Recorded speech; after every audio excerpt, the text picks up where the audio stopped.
Hello guys, welcome back to my channel Priya lifestyle.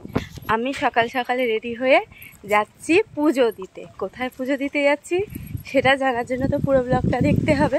আমি একা নই, আমার সাথে অনেকে যাচ্ছে, আমার মেয়েও যাচ্ছে, হাজব্যান্ড যাচ্ছে না, আমি, আমার মেয়ে, একটা দিদা আর একটা পিসি ননদ যাচ্ছি।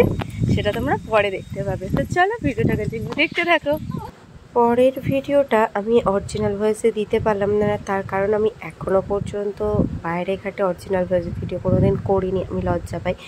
যাই হোক, আমি রেকর্ডিং ভয়েসেই দিচ্ছি। আমরা ট্রেন থেকে ট্রেনটা এমনভাবেই ধরেছিলাম যে ভিডিওগুলো তোমাদের সাথে শেয়ার করতে পারিনি। এটা ডায়মন্ড হারবার থেকে টোটো ধরে কপারহাট গিয়েছিলাম। কপারহাট থেকে আবার টোটো ধরে আমরা পৌঁছে গিয়েছিলাম মা হরিণডাঙ্গার মন্দিরে। তোমরা অনেকেই নাম শুনেছো, আমিও নাম শুনেছিলাম, আমি কোনোদিন যাইনি, তোমরা হয়তো অনেকে গিয়েছো, বাট এটা আমার ফার্স্ট টাইম আমি গিয়েছি। সেখানে গিয়ে পৌঁছে ফার্স্ট দেখলাম মা দুর্গার মূর্তি তৈরি হচ্ছে, আর এই যে মাকে সাজানো হচ্ছে। আর এখানে প্রচুর ডালা পড়ে, সেটা তোমরা শেষ পর্যন্ত দেখতেই পাবে। আমি যেহেতু ফার্স্ট টাইম গিয়েছিলাম, তো প্রথমটা ভালোভাবে তো ভিডিও করেছি যতটা পেরেছি।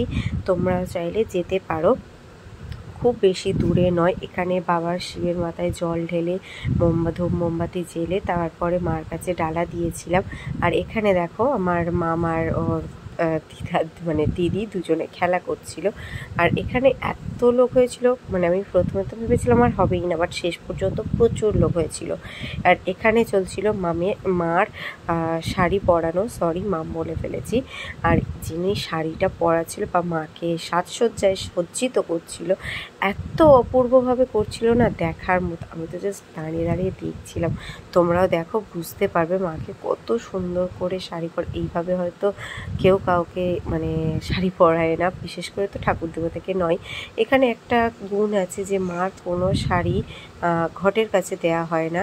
যদি পুজো আরম্ভ হয়ে যায় বা সব শাড়ি পরানো হয়ে যায় তারপরে আসে, তাহলে সেটা ঘটের কাছে পড়ে।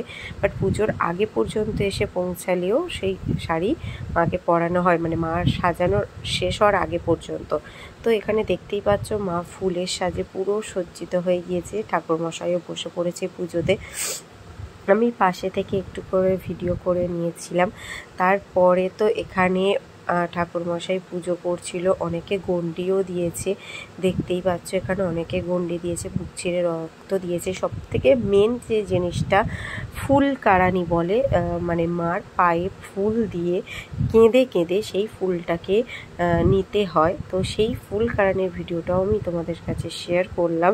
এটা কিন্তু লুকিয়ে করা, তোমরা দেখো মার কতটা অলৌকিক ক্ষমতা বা মা আছে, সেটা তোমরা কিভাবে বুঝতে পারলে যে কিভাবে ফুলটা পড়ে গেল। তারপরে এখানে শুরু হলো আরতি। তো মার আরতির ভিডিওটা প্লিজ তোমরা কেউ স্কিপ করো না, তোমরা দেখো। আমি জানি আমি অনেকদিন পরে ভিডিওটা দিচ্ছি।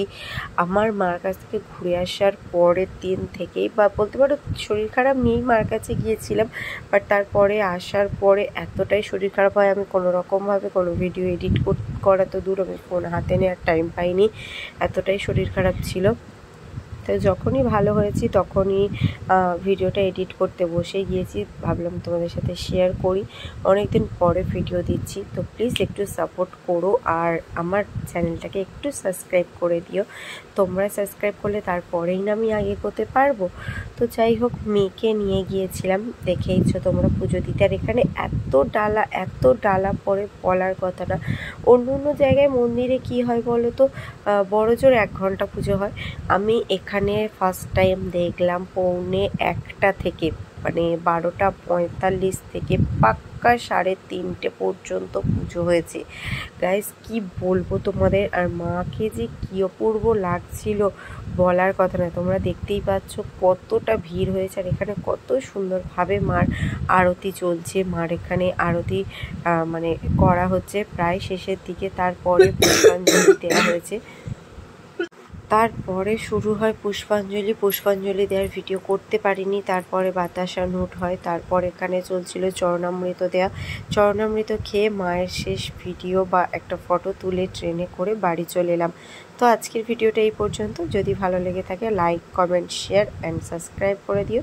তো চলো সবাইকে টাটা।